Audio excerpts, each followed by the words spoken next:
former Leafs GM, former Calgary Flames executive, former Canucks GM, former employee at the National Hockey League. Have I forgotten anything? Brian Burke.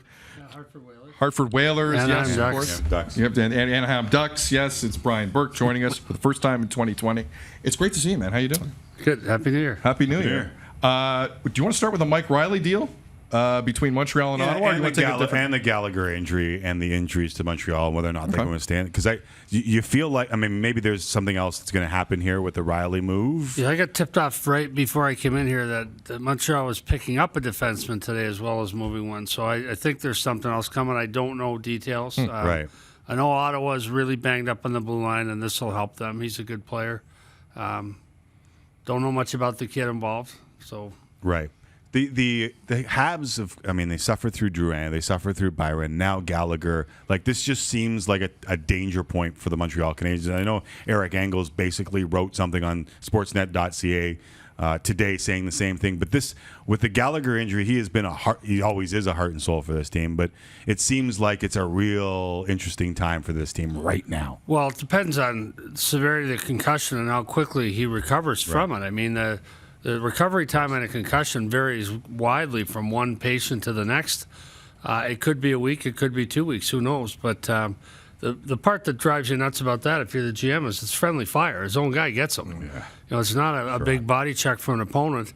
His fellow teammate gets him by accident. It's Sherrod, I think, and it's not faulting him. It's just one of those things that happens in a contact sport. But that's what drives you nuts is, okay, my guy got hurt. Did he get hurt by a clean, legal body check from an opponent? No, it's friendly fire. So, I know Shea Weber wears the C in that market, but every time I watch Brendan Gallagher, every time I hear him speak to the media and represent that organization, man, he feels like a captain to me. Like, how he's one of my favorite. Do we understate what he means to that team at times, Berkey? No, I think they're both drivers. I think Shea's the captain. I think he's the big voice in the room. And I think Brendan Gallagher is a guy that leads by example and is a smaller voice in the room, but together they harness the energy in the room. I think they're both really important players. And what Brendan Gallagher has achieved, and when you saw him play junior, I didn't think he'd ever play. I didn't think he'd play in the National Hockey League. He was this little ball of hate, and you loved his try, and he scored goals in the Western Hockey League, but he was tiny. And you're like, he won't be able to play like that. He's such a mean little bastard. He won't get away with that in the NHL, but he has. Yeah. And you mean that in the nicest possible way. That is that is a mean little bastard. We've kind of got a bigger sample size to judge the Leafs, and they're in Winnipeg to face the Jets tonight, all-Canadian matchup. You can hear it on Sportsnet 590 of the Fan. But it's funny to me because under Babcock, you can see him trying really hard to make an offensively gifted team play hard defensively because eventually it had caught up to them in previous years. We've seen an 8-6 win. We've seen a 5-4 win in overtime. Are the Leafs under Keith just going to freewheel and hope that the offense masks the rest? Yes. Yeah? I mean, all I can see is, like, 8-6 to me is an alarming score. If I'm the GM, I say to my coach, you can't be serious that we're going to play 8-6 game. That's a rugby score. And I'm like, what the hell are we doing? And right now it appears that we're going to outscore whomever we play. And that historically has not worked as a theory. I honestly believe that's what they intend to do. It's fun to watch. I will say it's exciting.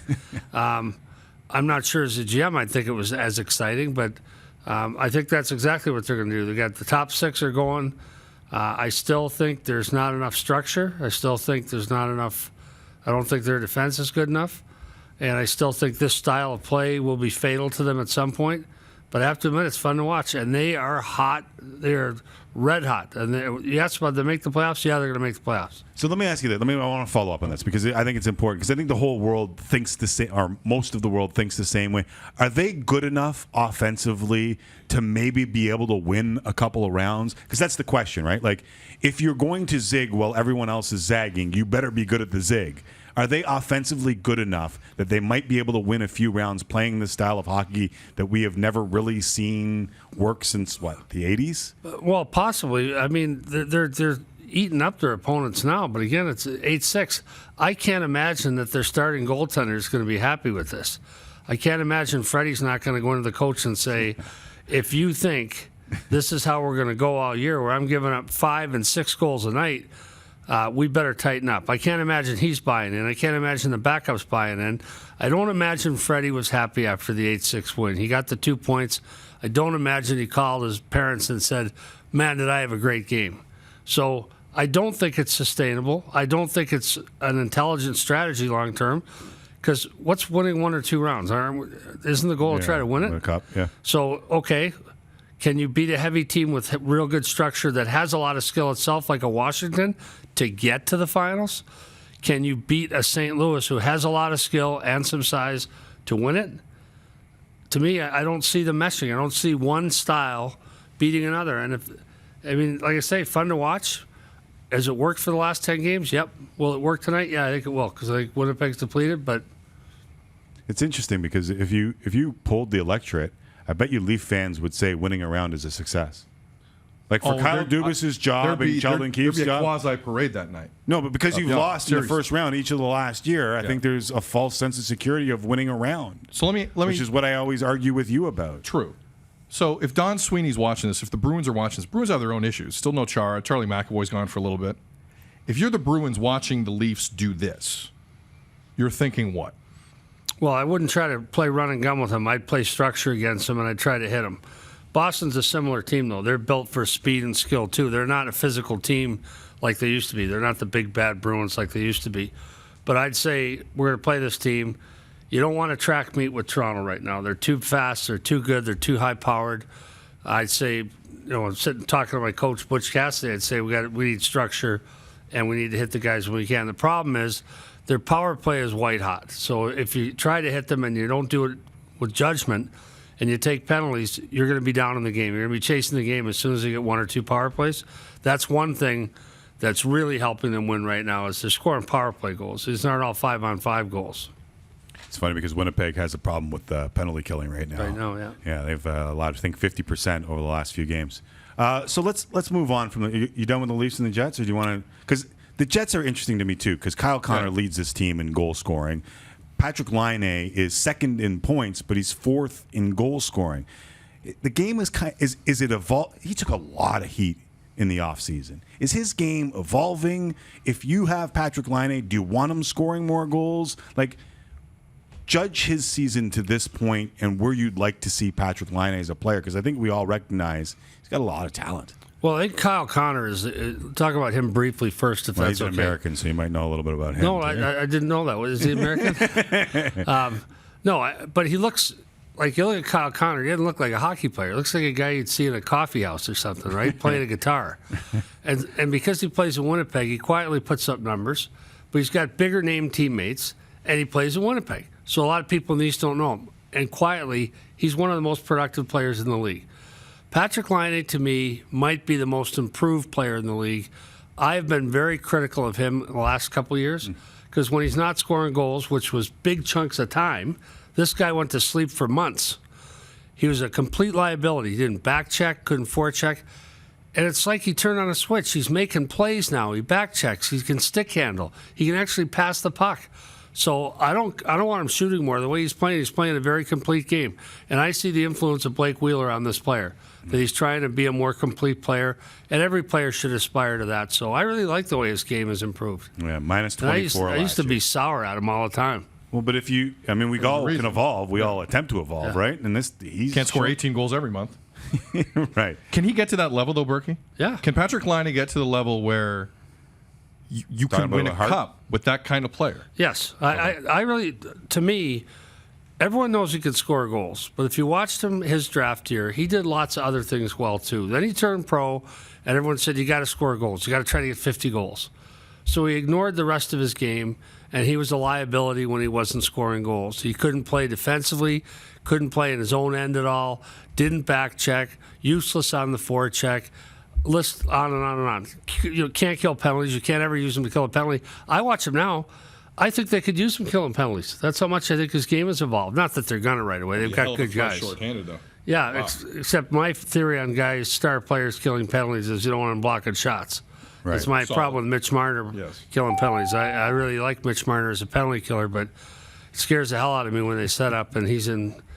He got in front of. He was standing in front of Shea Weber a couple weeks ago when they were playing Montreal, and I'm like, this is not going to end badly if Shea Weber hits him with a shot. Well, wasn't he not that long ago? Wasn't Marner in the crease when the goalie was pulled in a 2-goal game at the end for absolutely no reason? Yes, and it was cringeworthy to watch. Against Boston, one of his most famous plays was a block shot at the end of the game, right? Yeah. Very true. Very true.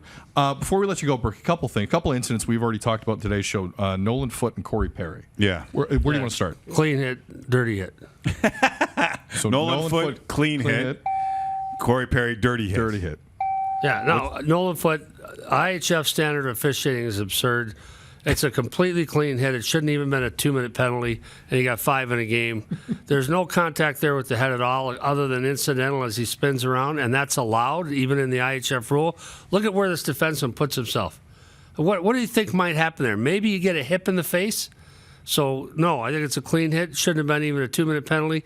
You got 5 in a game. There better not be a suspension on it. Corey Perry played for me. Love the guy. This was a dirty hit.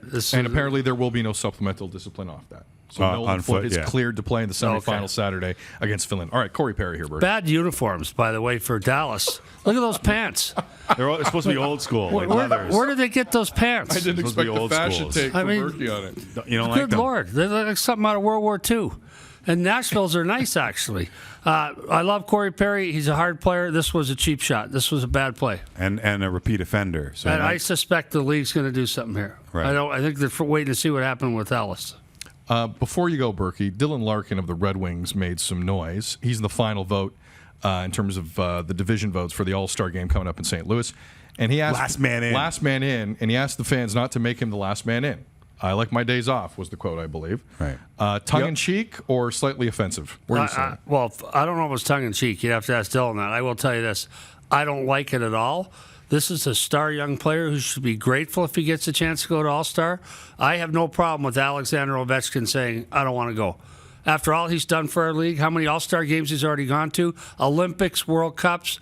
Sid Crosby, if Sid says I don't want to go, but Dylan Larkin, are you kidding me? You should say thank you if the fans vote you in and get a speeding ticket on your way to the airport to fly there. Can I defend him a little bit here? Like he did say there are other really good players available to pick, and his team's in dead last. That's a thing you say when you don't want to go. Like you wrap the argument around some compliments of other players. It started with the other players are, and then this one goes viral, and he gets chopped, and you set him up to chop. No, I saw the quote. The chop. You wanted the chop. You were shaking. He was shaking his head. I was at work today, and I read the quote, and that was my reaction. Dylan Larkin's one of the best young American players. I really like him as a player. I think this was a mistake. I think in a market like Detroit, you say thank you when the fans vote for you, and you get on a plane. Hockey Talk, brought to you by Boston Pizza. Brian Burke joins us, and you should join Boston Pizza every Saturday for Hockey Night in Canada at Boston Pizza. Thank you, Mr. Burke. Thanks, guys.